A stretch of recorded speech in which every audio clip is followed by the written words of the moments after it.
Our first unit in this new style is based on the works of a medieval woman, Hildegard von Bingen. Hildegard von Bingen lived in the Germanic regions from 1098 to 1169. A woman of the Middle Ages, she ended her life as the head, the abbess, the prioress of a community of nuns. She was in charge of their spiritual well-being, of their day-to-day routine, communicating with folks from the town, communicating with the local political authority, communicating with the Pope. That was her charge. But Hildegard was much more than merely an administrator. She was also a poet, a musician, a linguist, and something of a visionary. In fact, that might be a little bit of an understatement.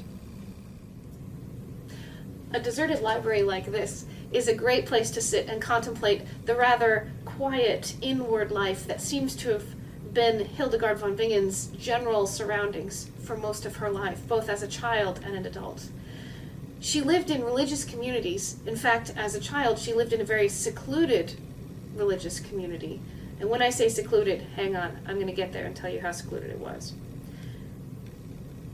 Besides this, it's important for us to think about what the Middle Ages were like, just generally. What were the politics like? What's the structure of the organization of the political system? Well, Europe in the Middle Ages is not at all similar to the map of Europe today. We have, instead of strong, large central governments that control big chunks of geography, we have smaller city-states and smaller princedoms, fiefdoms, if you will, of powerful single leaders, barons, lords, princes, what have you, controlling a certain amount of political power by the land they own more than the money they have. The lands they own, the crops and cattle that they raise, and the numbers of people that are willing to call that lord liege, willing to go perhaps to battle for that lord. Those are the kinds of things that tinge the political tides of Europe at the time.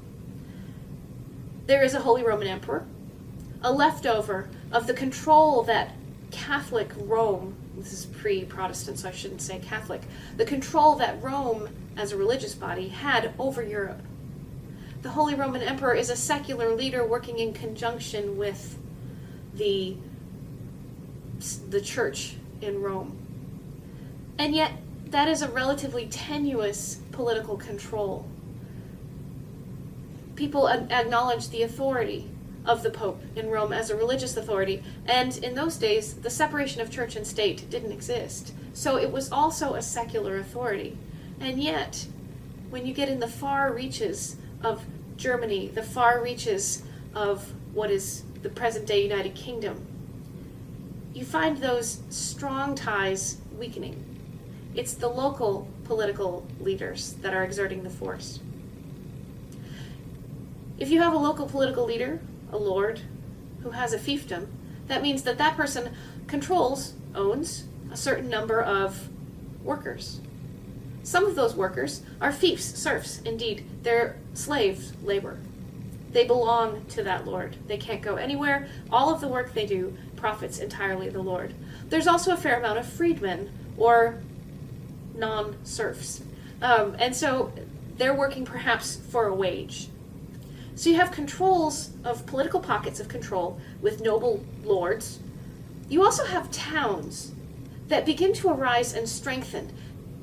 London is certainly an example of a city that eventually gains enough political power that they can actually kick out the would-be Queen of England and say, we don't like you, get out of here, we're not going to crown you Queen of England. We're going to wait for somebody else to show up. Towns are not governed by a noble lord necessarily. There's often a noble lord sort of in the picture. But towns are actually governed by a guild structure. The various merchants in the town join together in groups called guilds.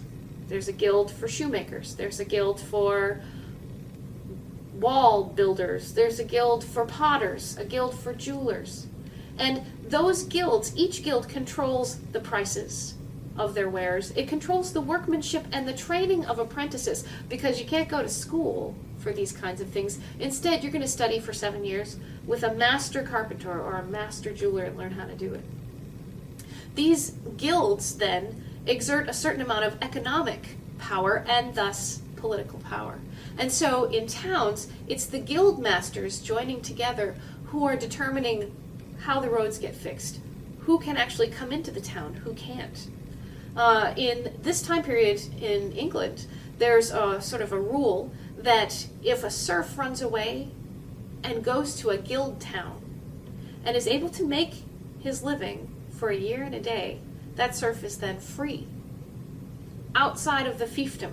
So there's a struggle between towns and fiefdoms. What about the religious life? This is 1100. There is only one Christian church in Western Europe. There is only one pope. There is no Catholic Protestant division, not yet. The church is organized in a hierarchy from the pope on down. The pope is the representative, direct representative of God through the apostle Peter. The pope controls then lots of little fiefdoms, if you will, organized, ruled by bishops.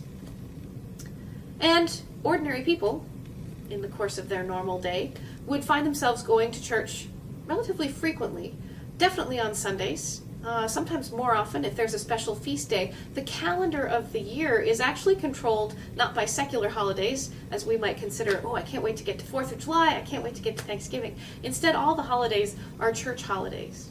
All of the feast days, the important days of the church, that's what's sort of governing the flow of the year, as well as the seasons, and harvest and planting and things like that.